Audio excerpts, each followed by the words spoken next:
corretores, vamos lá. Eu esqueci de um pequeno grande detalhe, que foi te dar exemplos, tá? Dessa história da delegação da capacidade tributária ativa, até para posicionar o quadro ali bonitinho. Vamos lá comigo e a gente faz tudo isso ao mesmo tempo. Olha só. Eu falei que iria usar 2 quadrinhos para preencher esse. O primeiro era aquele da lei complementar, ele já está aqui, não vai mudar nada.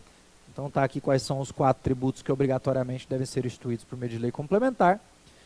E o segundo é esse quadrinho que eu já mostrei para você. Aqui ele está abreviado, né? Ele está resumido. E está ele mais amplo lá na nossa apostila. Então tem impostos, as espécies tributárias, tem taxas, tem contribuições de melhoria, tem empréstimos compulsórios e contribuições especiais. Essas contribuições especiais se dividem em sociais, interventivas e profissionais. Eu usei o exemplo, teve a greve no Brasil, a greve dos caminhoneiros foi por causa de uma interventiva assim de combustível, tá? Então esse quadrinho é esse aqui. Agora eu posso apagar.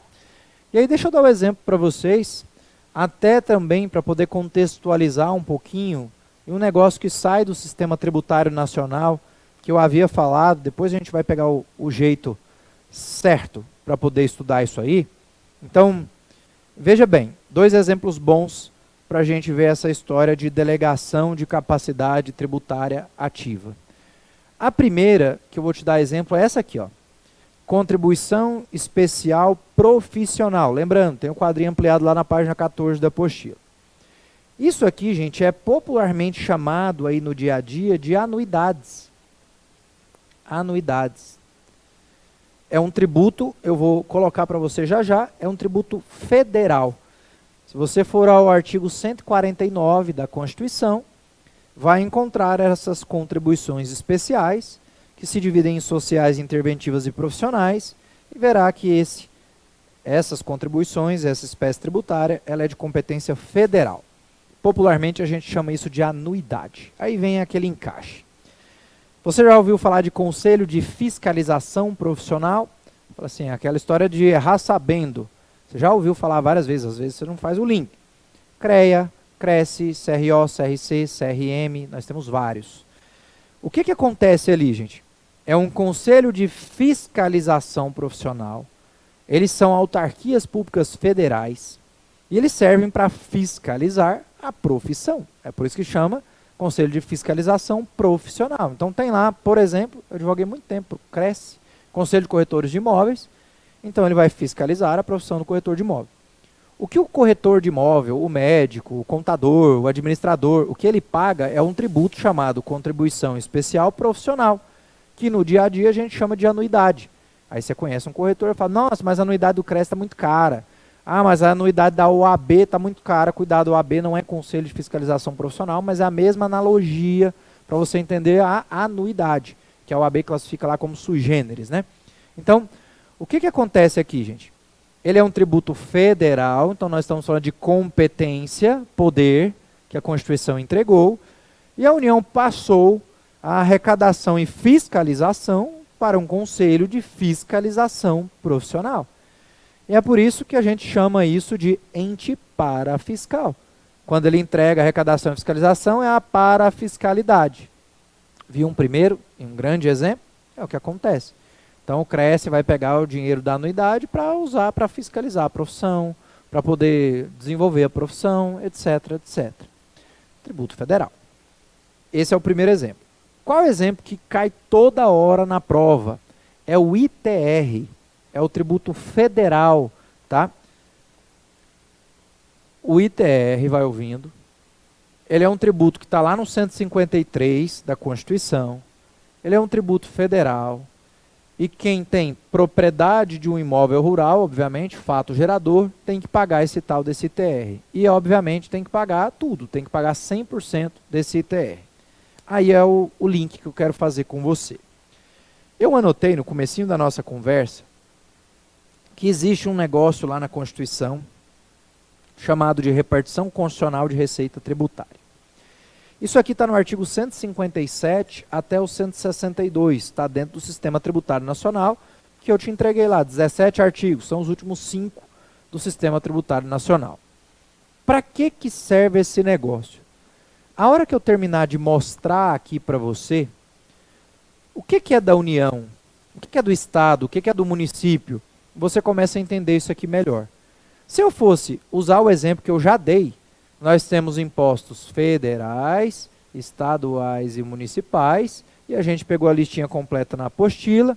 Você viu que os federais são 7, que os estaduais são 3, os municipais são 3. Gente, se eu pegasse só imposto de renda, que eu já usei como exemplo, que é um tributo, que é o imposto federal, ele arrecada muito mais, ele gera muito mais grana que imposto de qualquer município. Ele arrecada bilhões de reais todo ano. Se ele pegar só imposto de renda, talvez ele arrecada mais dinheiro que um estado inteiro. Por exemplo, do Acre, Manaus, Amazonas, ele arrecada muito mais, tá? Então, quando a gente chega aqui embaixo, nessa espécie tributária, empréstimo compulsório, você vai ver que isso é só da União. Vou escrever para você. Aqui já está escrito, ó, contribuição especial só da União. Então a União ela tem muito mais tributo. Ela arrecada, ela gera muito mais grana do que qualquer outro ente tributante. Se você for para o famosíssimo Pacto Federativo, artigo 60, parágrafo 4º da Constituição, você vai ouvir que não existe hierarquia entre os entes tributantes. A União não é mais importante que o município não é mais importante que o Estado, e vice-versa. Então foi por isso que a Constituição bolou um esquema, chamado de repartição constitucional de receitas tributárias, que serve para dar paridade nessa arrecadação, que serve para dividir essa grana. É um sistema, gente, que ele está 99% relacionado a impostos, é só imposto que tem repartição, salvo um tributo que não é um imposto, que é a CID combustível, a mesma da greve dos caminhoneiros. É o único tributo que tem repasse que não é um imposto, é uma contribuição. Então esse negócio está voltado mais para imposto. Segunda informação, cuidado, não existe hierarquia, mas fica didático para você entender. O repasse, gente, vai ser sempre do ente maior para o ente menor. Então a União pode repassar para o Estado, pode repassar para o município, o Estado pode repassar para o município, mas jamais o município repassa para a União. Jamais um Estado repassa para a União, sempre de cima para baixo. Cuidado, né? Não tem hierarquia, é didática, é só para você entender o que repassa e o que não repassa. Professor, como é que cai isso na prova? Como é que eu sei qual é o repasse? Esses artigos escrevem para você quais são os impostos que têm o repasse e quais são os percentuais. Então, o que, quem repassa a quem e quanto. É assim que funciona. Para facilitar a sua vida, o que eu fiz? Eu peguei a apostila e fiz um quadrinho que tem aqui todos os percentuais de repasse. Eu já dou exemplo para você, tá? Então veja aqui, ó, repartição de receitas tributárias, página 58. Eu vou pegar a página 58. Tá lá a explicação. Deu ruim. Ah, tá aqui. 59. Tá aí o quadrinho. Então, todos os repasses existentes no ordenamento, olha o que eu vou te explicar aqui, que eu estou usando como exemplo. O ITR. Está tudo aqui. Tá? Então, eu já vou usar isso aqui, eu só vou para uma anterior para você entender toda a logística. Veja só, gente. Sabe o tal do IPVA? O IPVA é um imposto do Estado. Todo mundo sabe, pago IPVA do meu carro, da minha moto, para o Estado. E, obviamente, eu tenho que pagar 100% do meu IPVA. Tirando isenção, tirando qualquer tipo de não incidência, tá? Estamos falando da regra normal. Como é que funciona, gente? Se você pegar lá o artigo que fala dessa repartição, confirmar no quadrinho lá, ele está dizendo para você o seguinte, e eu uso o exemplo da placa do seu carro, fica didático, fica visual. Você vai pegar a placa do seu carro, tem uma tarjetinha lá em cima, agora mudou para a placa do Mercosul, mas tem muito carro ainda com essa placa, né? Aquela placa cinza. Tá aqui, Goiás, Goiânia. Então como é que fica? 50% do produto da arrecadação do IPVA do seu carro vai para o Estado, que é o dono dele, é o ente competente, e 50% vai para o município onde o veículo está licenciado. É assim que é a repartição de receitas do IPVA, beleza? Não é a placa, tá, gente? Isso é uma previsão constitucional. O rapaz perguntou uma vez, professor, agora tem a placa Mercosul, está escrito Brasil, e agora como é que fica? É só para você visualizar, né? Eu não sabia se ele estava perguntando sério ou estava me zoando. Mas era só para visualizar. Então, o que a prova faz, gente? Ou ela troca quem, ou ela troca quanto.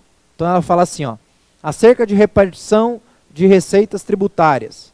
O produto da arrecadação do IPVA, 60% fica com o Estado e 40% fica com o município. É 60-40?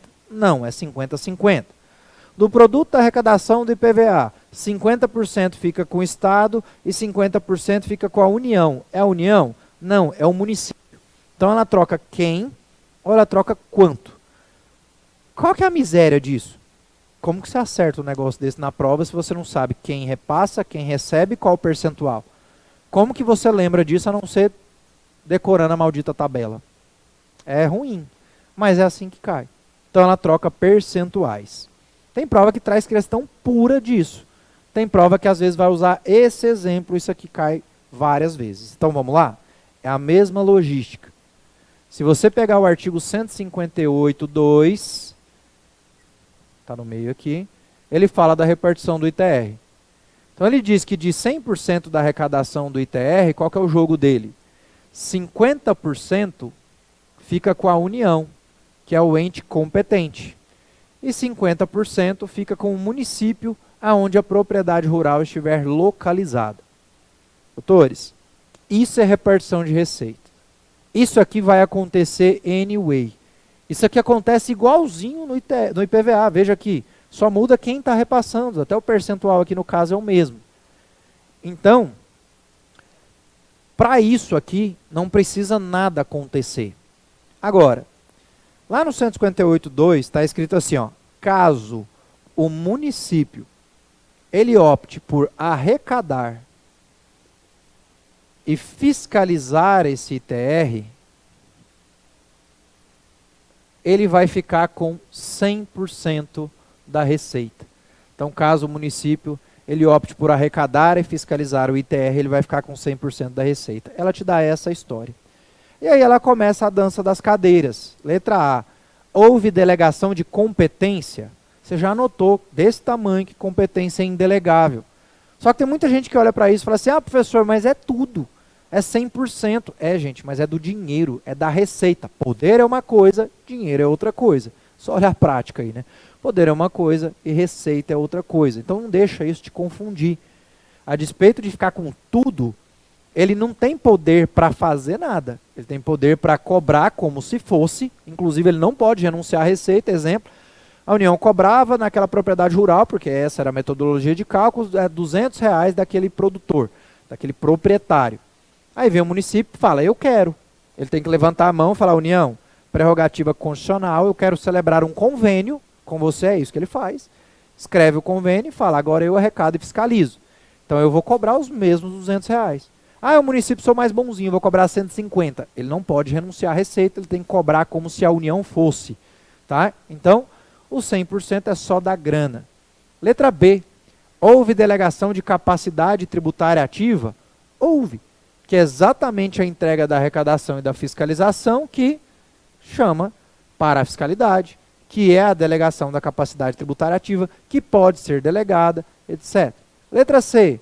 Ah, caso a União queira pegar de volta a arrecadação e fiscalização, ela pode fazer a qualquer momento. Pode, é o parágrafo que a gente discutiu do artigo 7º. Ah, o município, quando pegar a arrecadação e fiscalização, ele vai ter prazo em dobro lá na ação. Vai, porque é o parágrafo do artigo 7º. Então ela vai juntando essas informações, vai pegando aquele paralelo e vai construindo questão como essa. Agora olha o detalhe da competência, gente. Por isso que eu falei, é só a grana. Porque se é a União que cria, é a União, por exemplo, que vai majorar, que vai reduzir uma alíquota do ITR. É a União que vai dispensar o pagamento do ITR no Instituto, famosíssimo, que está na prova toda hora. Ele vai dar uma isenção do ITR para o pequeno produtor rural que tem menos de X hectares, igual tem nas leis, igual tem na própria Constituição. Se está na Constituição, chama imunidade, a gente vai discutir isso. Então ela começa essa dança das cadeiras nesse exemplo muito clássico. Então não deixe isso confundir, tá? A competência continua com a União, ela que cria, ela que aumenta, ela que reduz, ela que isenta. O município tem 50% independentemente de qualquer coisa. Caso ele pegue a arrecadação e fiscalização, ele fica com 100. Delega a competência? Não. Delega a capacidade? Ok. Ele vai ter que arrecadar como se a União fosse, ele não pode renunciar à receita. Beleza. Posso pegar de volta? Posso pegar de volta. Vou ter prazo em dobro? Vou ter prazo em dobro. Ele vai juntando. E aí várias assertivas vão surgindo, tá bom? Então a gente consegue exercitar, esses dois são grandes exemplos aquele lá da autarquia e esse aqui também do ITR. A gente consegue dar uma olhadinha aqui em alguns exercícios agora. Agora ficou mais fácil de eu procurar aqui. Vamos lá. A questão 85.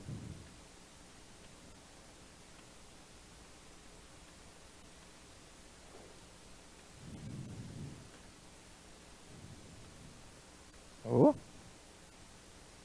Aí. Olha só, da FGV, a União instituiu determinado tributo federal e conferiu à autarquia as tarefas de arrecadá-lo e fiscalizá-lo. Tendo em vista a situação narrada, assinale a opção correta. Letra A. A capacidade tributária ativa, realizar atos de fiscalização e arrecadação é delegável. Eu apaguei o quadro, mas quem anotou no caderno aí, dá uma olhada, gente. E olha, o negócio da interpretação do texto, é o que a gente acabou de falar, eu acabei de dar um exemplo. Eu falei assim, olha, um conselho de fiscalização profissional é uma autarquia pública federal. Nós temos um tributo federal chamado Contribuição Especial Profissional, que popularmente a gente chama de anuidade. Então a União criou esse tributo chamado anuidade, e entregou lá para o CRECE, para o CRC, para o CRM, a arrecadação e a fiscalização desse tributo. Então, a hora que você pegar o seu quadrinho que você anotou, que estava aqui antes do intervalo, tá? É só seguir. Está lá, ó, a capacidade tributária ativa, realizar a arrecadação e fiscalização é delegável. Pode conferir no seu caderno aí, pode conferir no seu material, exatamente a letra A, ponto e acabou. Olha a letra B. Trata-se de caso de delegação de competência tributária da União. Competência indelegável, você anotou. Letra C. Não é possível que a União revogue a qualquer tempo e por ato unilateral a atribuição conferida à autarquia. A gente acabou de discutir, é possível, artigo 7º. Letra D. Em eventual discussão judicial proposta por um contribuinte do tributo, a autarquia não terá prazo em dobro para recorrer. Terá prazo em dobro para recorrer, é o mesmo artigo 7º, tá bom? Então, letra A. A próxima aqui... Procurador, a banca foi o FG aqui, mais legalista, veja lá. Leia o texto a seguir. Competência tributária é aptidão para criar tributos por meio de lei. Não se confunde, portanto, com capacidade tributária ativa. Capacidade tributária ativa é aptidão administrativa para cobrar ou arrecadar tributos, é o livro lá do Maza. Tendo em vista esses conceitos, quanto ao ITR, ao exemplo que eu falei que cai toda hora, a competência tributária da União pode ser objeto de delegação. Competência delega? Não. Letra B. Capacidade tributária ativa dos municípios decorre da Constituição. Qual foi o artigo que a gente pôs na frente? 7º do CTN, tá? Capacidade tributária é CTN, competência é Constituição. Cuidado. E tá vendo? Não é uma questão difícil, gente, mas na desatenção você vai pro saco, né? Letra C. Os municípios que optarem por fiscalizar e arrecadar na forma do decreto podem reduzir a alíquota do imposto. Ele não pode reduzir, ele não pode majorar, ele não pode renunciar, ele cobra como se a União fosse. E ele celebra um convênio. Letra D. A competência para a instituição é de responsabilidade da União, mas a Constituição admite a delegação de capacidade para os municípios. A competência é da União, 153, mas a Constituição admite a arrecadação, a fiscalização, a delegação para os municípios. Legalidade, está lá no próprio artigo. Você consegue matar o 7º, você consegue matar. E olha como que repete. Você está vendo que muda ali, essa era a PGM. A gente passou por outro ali que era o AB. Eu já falei, não fica com preconceito com o AB não. A gente passou por FGV, a gente passou por FG, a gente passou por um anterior ali, FCC, e tem mais uma aqui. Você vai ver que independentemente da banca, gente, a ideia é muito parecida. Essa aqui eu vou testar mais para frente, não é essa não. A ideia é muito parecida. A gente vai entrar nas classificações, tá? Daqui a pouco eu passo pelas espécies e a gente vai ver, ó, esse é delegado. Funiversa, que eu falei que tem algumas de magistratura também. Então, a gente vai chegar lá. A outra que eu queria era até da OAB. Residual, a gente vai falar. Era da OAB. Deixa eu pegar ela aqui. Competência, não. Beleza. Só porque eu queria ela, ela sumiu. Ó, essa aqui, ó, ela é mais ampla, eu vou pegar a outra menorzinha, tá? Mas ela fala a mesma coisa, ó. O ITR, que está sendo arrecadado e fiscalizado, auditor, FCC, a maioria das bancas de magistratura hoje tem saído pela FCC, é na prova de auditor. Você vai ver que é a mesma dinâmica, ela não muda, tá? É o mesmo tipo de cobrança, tá aqui, a que eu queria. O município M, ao realizar a opção constitucionalmente prevista, fiscalizou e cobrou o ITR, incidente sobre propriedades rurais localizadas fora de sua área urbana. Pausa. O que eu falei para você? Ela pode cobrar competência, capacidade, as dinâmicas das anteriores e, em regra, ela também envolve até a mudança do percentual. Então, quando ela falar ITR, 50% para o município, ponto. Quando ele pega a arrecadação e fiscalização, a gente fica com 50 ou fica com 100? Fica com 100. Então, ela troca esse percentual, veja lá. Em função desse fato, o município recebeu 50% do produto do imposto da União sobre propriedade rural, relativos aos imóveis nele situados. Diante dessa situação, sobre a fiscalização e cobrança do ITR pelo município M, assinale a afirmativa correta. Quando ele pega a arrecadação e fiscalização, ele fica com 100. Está errado o percentual aí, ó. Letra A. Não são possíveis por se tratar de imposto de competência da União. É possível, 158.2, está ali a previsão constitucional. B. São possíveis, sendo igualmente correta a atribuição de 50% do produto da arrecadação do imposto a ele. Não, quando ele arrecada e fiscaliza é 100. Letra C. São possíveis, porém, nesse caso, a totalidade do produto da arrecadação do imposto pertence ao município. Totalidade, 100%. Ah, professor, eu errei, que eu não sabia que a totalidade era 100. Jesus, não faça isso, você está indo para uma prova de magistratura, Ministério Público, não tem jeito, né? Letra C, tranquilinha, né? E letra D, ó, trocou o percentual, ó. São possíveis, porém, nesse caso, 25% do produto da arrecadação pertence ao município. Não, o município pegou para arrecadar e fiscalizar 100%. Depois, se você quiser fazer o exercício, é o que eu falei, tem mais de 300 questões para você trabalhar, pega a 228 aí da apostila, é FCC, a cara de magistratura. Lembrando, as últimas bancas de magistratura, gente, elas são mais legalistas. Então, ela traz algo mais conceitual, tipo aquela ali que a gente leu, capacidade versus competência, não tem tanta história assim, tá? Mas independentemente se tem história ou se tem transcrição legal, a resposta está no mesmo lugar, a ideologia do raciocínio é exatamente a mesma, tá? Então essa repetição vai te entregar lá a possibilidade de resolver isso com tranquilidade. Então, exemplos dados, vamos lá preencher o nosso quadrinho e deixa eu te mostrar aqui o que você deve olhar com muita atenção quando você se deparar com questões que falam de competência. Algumas vão anunciar sobre a competência tributária, marque. Mas nem sempre, gente, a questão de competência tributária está gritando, é só uma questão de competência, para você identificar que é isso.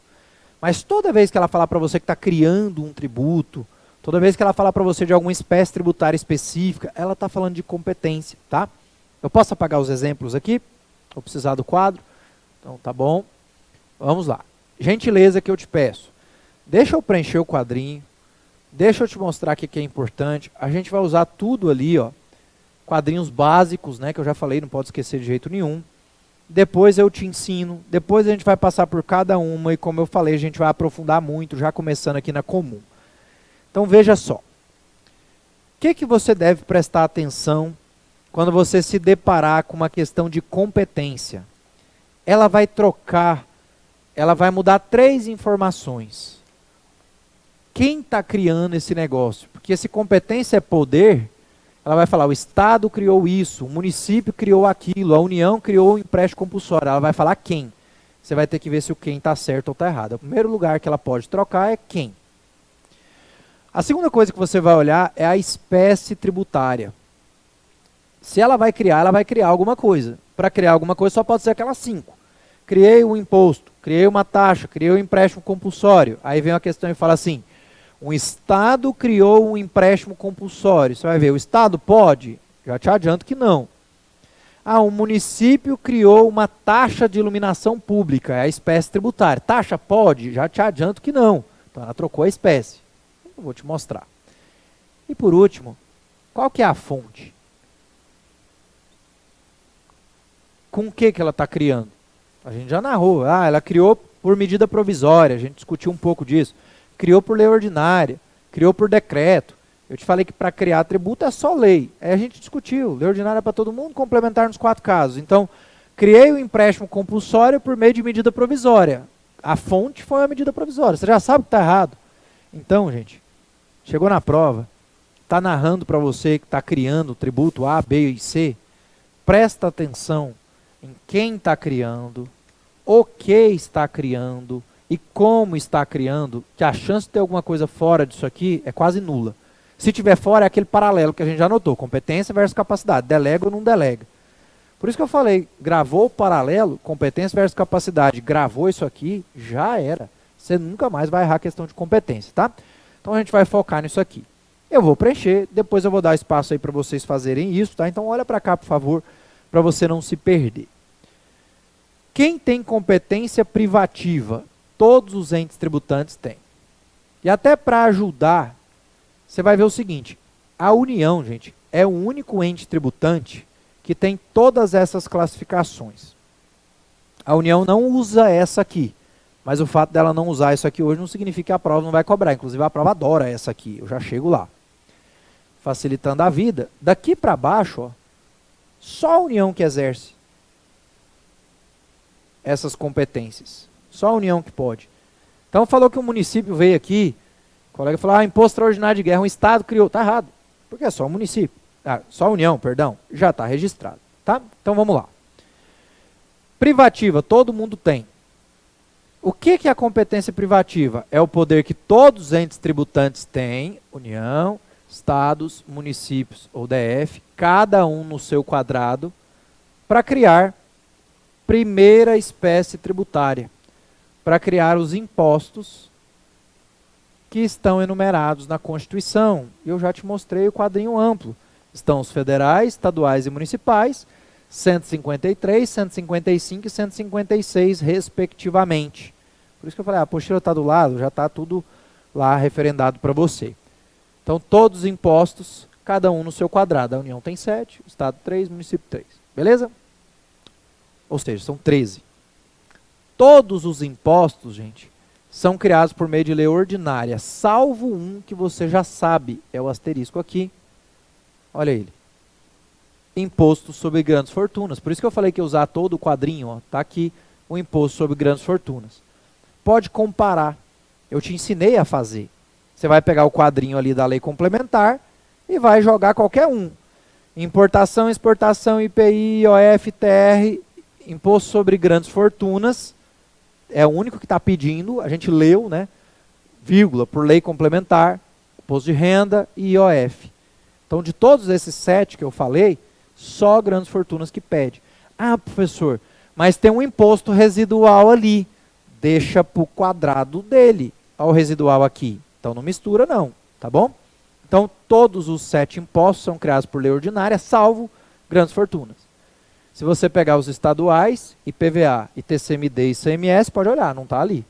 Se você pegar os municipais, IPTU, ISS e TBI, não está ali. Então, tudo lei ordinária. Por isso que o quadrinho a gente não pode esquecer. Aí é a história. O direito tributário te dá essa oportunidade, gente. Tirar a resposta de onde você quiser. Você pode responder por aqui, você pode responder por ali, você pode responder por 1000 lugares diferentes. A gente vai testando. Tudo bem por enquanto?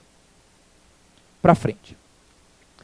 Quem tem competência comum? O nome está falando, né? Todos. E a competência comum é o poder que todos os entes tributantes têm para poder criar, olha aqui, segunda e terceira espécie tributária, para poder criar taxas e contribuições de melhoria. Tem taxa aqui? Não. Tem contribuição de melhoria aqui? Não. Então, está na regra. É criado por meio de lei ordinária. Ok? Quem tem competência cumulativa? A União e o DF. E aí eu falei para você que a União não exerce essa aqui, na hora certa eu vou te contar por quê. O que acontece aqui então, gente? Sobrou para o DF, somente para o DF esse exercício da cumulativa. Quando você vai lá para a Constituição, você vai ver que o Distrito Federal ele não pode ser dividido em municípios. Então é por isso que, olha o nome, ele cumula os impostos estaduais e municipais. Então, o que aconteceu? A cumulativa hoje só tem o DF cobrando impostos estaduais e municipais. E eu acabei de verbalizar todos. Se você pegar todos os impostos estaduais e municipais, pode confirmar lá no quadrinho, é tudo lei ordinária. Ok? Prova não quer saber do DF não, tá? Eu nunca vi, de verdade, nunca vi nenhuma questão de prova que pergunte sobre cumulatividade de DF. Ela vai perguntar aqui na união, eu já vou te explicar como. Daqui para baixo tudo a união. Então o que acontece? Especial é o poder que a união tem para, olha aqui, quarta e quinta espécie tributária. É o poder que a união tem para instituir empréstimos compulsórios e contribuições especiais. Estou abreviando. Agora vai comigo. Como é que ela cria empréstimo compulsório? Olha a listinha. Está lá na lista da lei complementar, não está? Então, lei complementar. Como é que ela cria contribuição especial? Tem contribuição especial aqui? Cuidado para o quadrado dela. Aqui tem contribuição residual, é a próxima. Então, se não está no quadrinho, está na regra. E a regra é lei ordinária. Tudo bem? Segue o jogo. Residual é o poder que a União tem para, veja, criar impostos residuais, finalmente chegou o quadrado, e contribuições residuais. Então, é o poder da União para impostos e contribuições residuais. Como é que cria imposto e contribuição residual? Está no quadrinho. Lei complementar. E para fechar, a extraordinária é o poder que a União tem para criar um imposto chamado IEG. Imposto extraordinário, olha o nome, imposto extraordinário de guerra, foi o que a colega perguntou mais cedo. E se ele não está no quadrinho, a lei é ordinária. Tudo bem? Você pode fazer todos os testes. Professor, veio aqui e fez alguma coisa por medida provisória. Pode. Aonde tem lei ordinária, pode. Professor, veio aqui e fez alguma coisa por medida provisória. Pode. Aonde tem lei ordinária, pode. Aqui, pode. E aqui? Não. De lei complementar versar, medida provisória não irá legislar. Aqui? Não. Sempre a frasezinha trabalhando com o quadrinho. Tudo bem? Vou dar uns minutinhos aí para vocês anotarem, né, o quadro. Pode deixar ali para o pessoal. E aí, assim que vocês finalizarem, nós vamos passar aqui para cada uma dessas espécies, dessas classificações. Já evidenciei para você, a prova não quer saber o que é privativa, o que é comum, como que ela vai trabalhar. À medida que você estiver anotando aí, eu vou te falando como que ela vai trabalhar. Ela vai escolher um imposto específico e vai criar um monte de questão em cima desse imposto. Sobre o ITCMD, sobre o imposto de renda, ela vai escolher uma espécie tributária específica, uma taxa, e vai te perguntar um monte sobre taxa. E aí vai, tá? Então, uma ressalva enquanto você anota, como que nós vamos fazer? Te mostrei no comecinho da nossa conversa que o Sistema Tributário Nacional tem as espécies tributárias, estão elas aqui com todos os fundamentos, impostos, taxa, blá blá blá. E esses impostos em espécie, gente, eu vou escolher alguns com vocês mais para o final do curso, para poder trabalhar, para passar pelos pontos mais relevantes e por que tem que ser escolha. Se eu fosse pegar só esse cara aqui, que eu falei que é a maior arrecadação federal, eu poderia ficar aqui falando 15 horas para você só de imposto de renda. O decreto, o regulamento do imposto de renda, ele tem mais de 1000 artigos. Então, obviamente, a gente não tem tempo suficiente para destrinchar de cabo a rabo todos os impostos. Mas qual é o ponto super positivo aqui? Tudo que você precisa saber sobre cada um desses impostos, vou para um aleatório aqui, ó. Sobre cada um desses impostos, cair exatamente no imposto de renda, ó. Sobre esses impostos, você tem tudo na sua apostila. Então, veja só, falando dele, encaixou, ó. Imposto de renda, quem que é competente, quem é sujeitativo, quem é passivo. Olha o regulamento que eu acabei de citar, como que ele se divide. É imposto de renda, então como é que cobra? Em cima da renda, em cima de provento, qual a diferença de renda e provento? Qual a hipótese de incidência dele, qual o fato gerador? Jurisprudência, qual a base dele, quais são os princípios aplicáveis? Qual que é a tabela dele para calcular? Aonde incide, não incide? A gente vai ver, ó, a porrada de súmula que discute. Então é claro que à medida que a gente estiver avançando no estudo aqui, no nosso curso, volta e meia eu vou trazer informação do imposto de renda, do IPVA, do IPTU, do ITR para a gente discutir. pegar o imposto e destrinchar de cabo a rabo não dá tempo. Eu vou pegar uma visão geral à medida que a gente for avançando e à medida que for sobrando tempo desses impostos. Tá? Então, qual é o nosso combinado? Os impostos em espécie você vai estudar. A gente vai estudar espécies tributárias de maneira geral. Eu vou falar muito sobre imposto aqui, mas eu não vou pegar e passar ponto a ponto, mas tudo você precisa estar aqui. Falei, ó, todas as súmulas estão por assuntos. Então, as súmulas do imposto de renda estão aqui, ó. Cai toda hora. Essa aqui, ó, é a última súmula tributária do STJ que nós tivemos. Qual a chance dela cair numa prova de agora? Enorme, porque ela é recente, ela está cobrando atualização. Olha o que eu falei de repartição de receita. O imposto de renda tem também, ó. 100% do produto da arrecadação do imposto de renda do servidor estadual municipal. Então, exemplo, você vai passar no concurso do Tribunal de Justiça, Magistratura de Goiás, de São Paulo. O seu imposto de renda, conforme preconiza a lei, ele vai ser retido na fonte. A hora que você receber seu salário, pegar seu famoso contra-cheque, já está descontando aquela cacetada lá de imposto de renda. Como você é um servidor do Estado, se você passar no concurso da magistratura estadual, usando o exemplo aqui Goiás, a prova acabou de acontecer, né?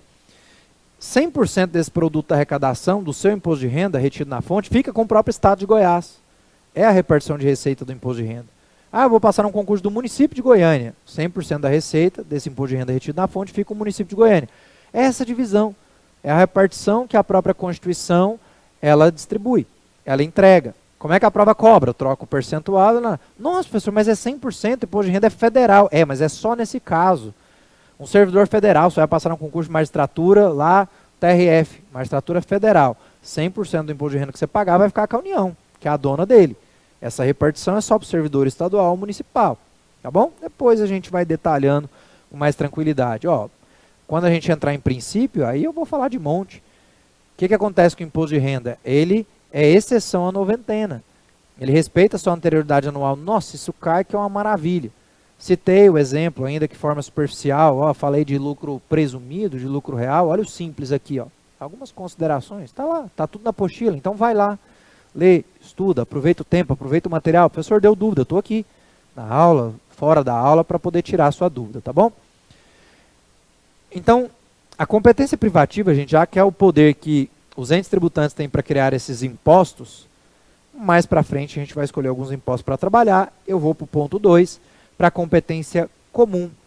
E a gente anotou lá que é o poder que os entes têm para criar taxas e contribuições de melhoria. E aí eu vou aproveitar aqui a nossa apostila para a gente pegar essa espécie tributária chamada taxa, para eu poder mostrar para você tudo que a prova faz, aonde ela vai, como que ela constrói questão em cima disso aqui, que ela tanto gosta.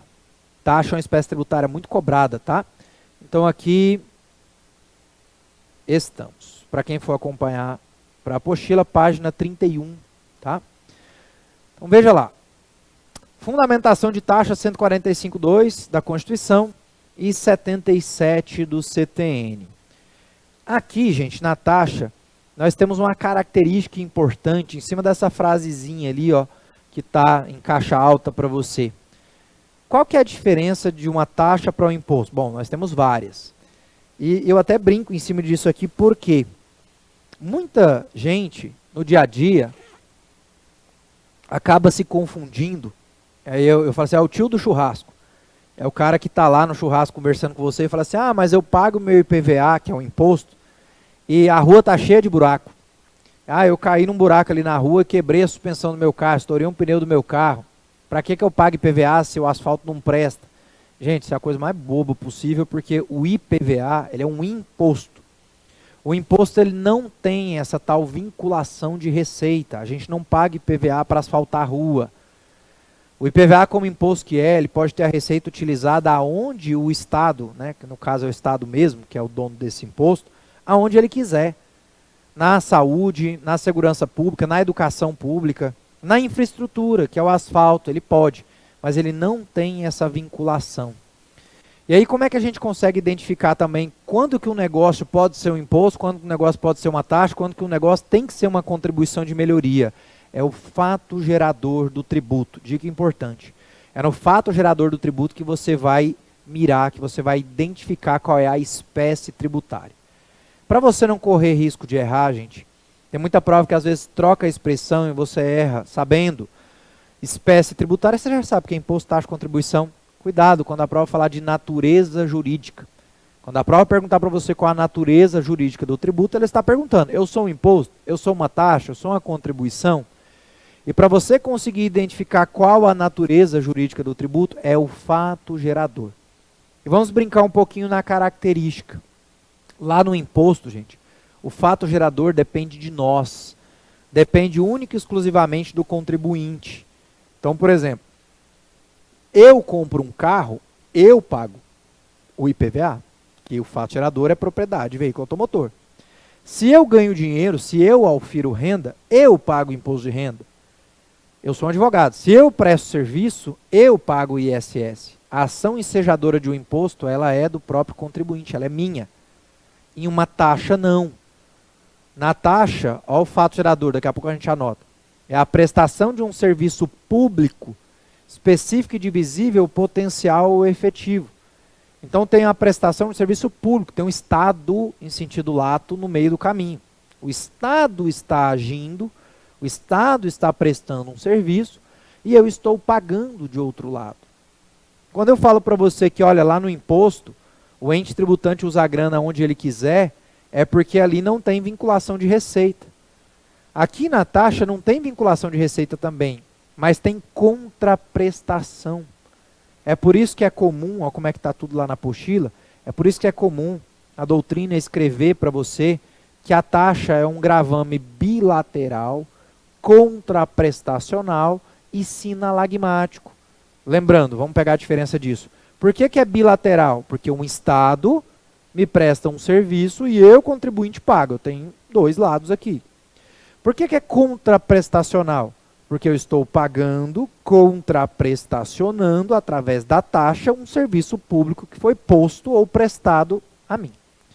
E o sinalagma vem lá do direito civil, né? Contrato, reciprocidade de obrigações. Eu, Estado, em sentido lato, te presto um serviço, você, contribuinte, me paga, me contraprestaciona. Então é bem comum você ver isso aí em prova, em doutrina, contraprestacional, bilateral e sinalagmático. Pois bem, olha lá que interessante. Artigo 3º do CTN, a gente viu o conceito de tributo. Se você vai lá para o artigo 4º, ele fala que a natureza jurídica, ou seja, essa espécie tributária, ela independe do nome que é dado.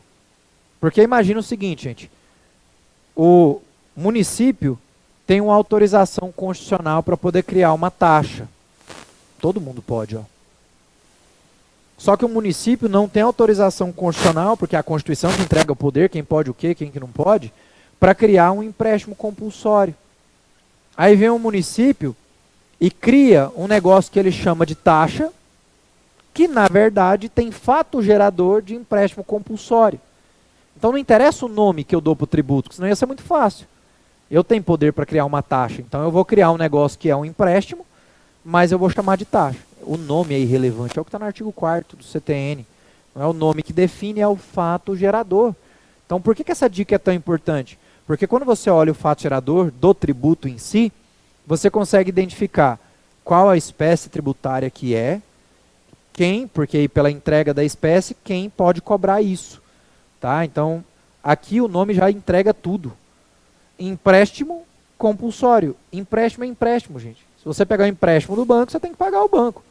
Então, se a União pegar um empréstimo, é um tributo que ele vai cobrar de você, ele tem que devolver. Primeiro, você vai ter que emprestar, porque ó, é compulsório, é obrigatório. Se hoje a União criasse um empréstimo compulsório, quisesse dinheiro emprestado seu, você gostaria de emprestar? Não. Quem voluntariamente emprestaria? Acho que ninguém. Né? Então, por isso que é compulsório. Aí vem o município e fala o seguinte, eu estou criando um tributo que eu vou pegar obrigatoriamente dinheiro emprestado do contribuinte. E eu vou chamar isso de taxa. Não, isso é um fato gerador de empréstimo compulsório. O nome é irrelevante, é o fato gerador que define, e esse fato gerador é da União. Esse tributo é da União. Beleza? Artigo 4º trabalhando, é assim que funciona, e a prova vem da maneira mais ampla possível. Então foque nisso aqui, ó. O Estado, no que diz respeito a uma taxa, o Estado está agindo, Estado em sentido lato, porque você está vendo que é a União, Estado, município, DF, e eu estou contraprestacionando. Nós temos duas modalidades de taxa. Próximo bloco eu conto para você.